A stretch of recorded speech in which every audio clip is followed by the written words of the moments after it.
Hey there, coin enthusiasts and collectors. Welcome back to the channel.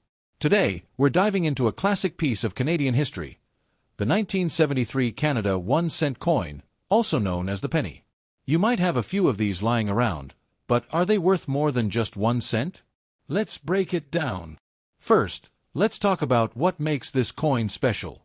The 1973 Canadian penny features the classic Elizabeth II portrait on the obverse, that's the front side, and the iconic 2 maple leaves on the reverse.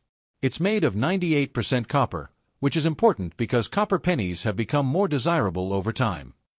Now, rarity plays a big role in coin value.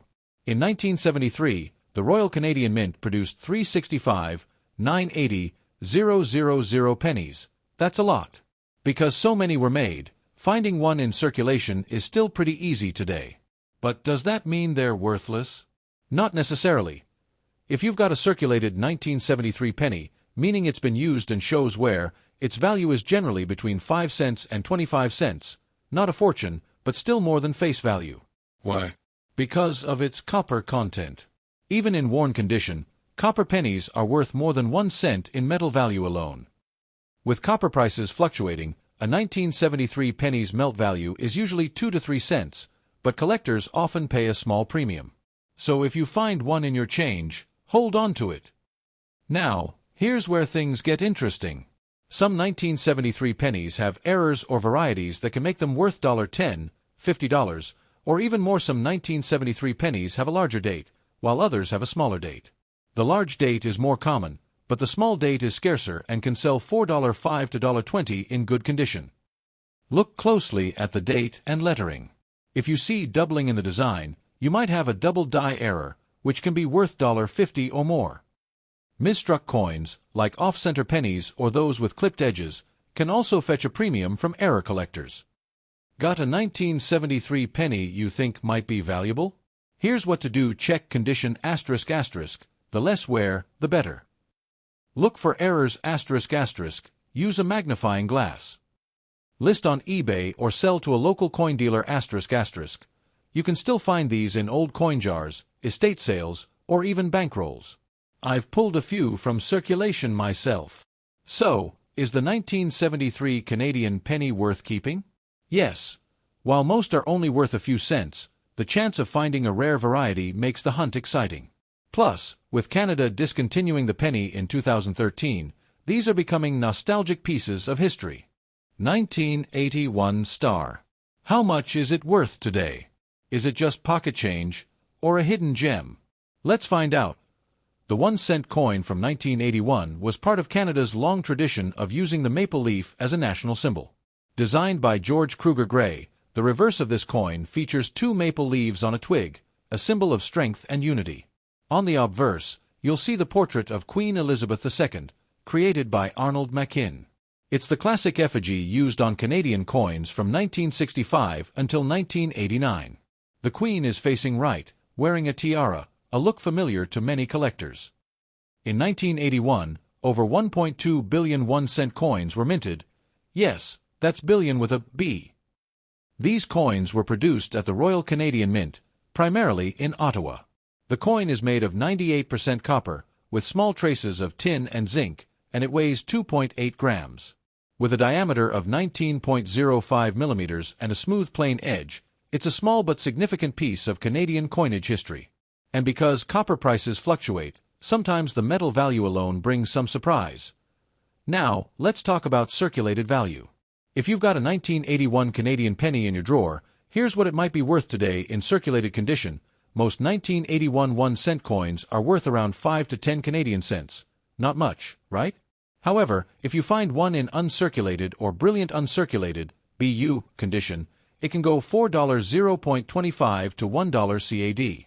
And if you're lucky enough to have a mint state coin, MS 65 or higher, values can go up to $2 or more, especially if it's been graded by a professional service like ICCS or PCGS. But remember, condition is key. Coins with scratches, corrosion, or heavy wear will always fetch less. 1981 wasn't known for many major errors, but keep an eye out for a few things that could boost your coin's value. Off-center strikes ***, die cracks or die clashes ***, repunch dates or doubling on the lettering ***. These errors are rare, but collectors love them, and depending on severity, they can push your penny's value up to $5 or more. Here's a fun fact. Although the 1-cent coin was officially discontinued in 2012, the 1981 version was part of everyday life for over 30 years. Imagine how many vending machines and candy stores this little copper coin passed through. Also, did you know that copper coins like these sometimes gain value just from their metal content? With copper prices rising, even low-grade pennies are sometimes hoarded by metal enthusiasts. So there you have it. The 1981 Canadian 1-cent coin might not make you rich, but it's a nostalgic piece of history worth hanging on to. Whether you're a beginner collector or just found one in your change jar, now you know what to look for. The 1981 Canada 1-cent coin is a tiny piece of copper, but it carries a big slice of Canadian history. To understand its place in the timeline, let's rewind a bit. Canada's 1-cent coin has been around since 1858, when the province of Canada issued its first official penny. Fast forward to the modern era. By 1981, the 1-cent coin had become a staple in every Canadian's pocket. That year, Canada was under the leadership of Prime Minister Pierre Trudeau, and the country was going through economic challenges like high inflation and interest rates. Despite that, the mint continued to produce coins at full capacity to support a growing population and national trade. The 1981 penny followed the classic maple leaf design introduced in 1937. Created by British artist George Kruger Gray, the design features 2 maple leaves on a single twig, symbolizing peace, strength, and Canada's natural heritage. This design remained unchanged for decades, making it one of the most iconic coin designs in the country's history. In the obverse, the coin bears the portrait of Queen Elizabeth II, who had been on the throne since 1952. This version of her portrait, with the tiara, was designed by Arnold McKim and used from 1965 to 1989 on Canadian coinage. By 1981, the 1-cent coin was made almost entirely of copper, 98% copper, 0.5% tin, and 1.5% zinc, which gave it that familiar reddish-brown tone. At the time, copper was still affordable enough for coinage, but that would soon change in the decades ahead as metal prices rose. The Royal Canadian Mint, headquartered in Ottawa, produced a staggering 1.2 billion pennies in 1981 to meet the needs of circulation.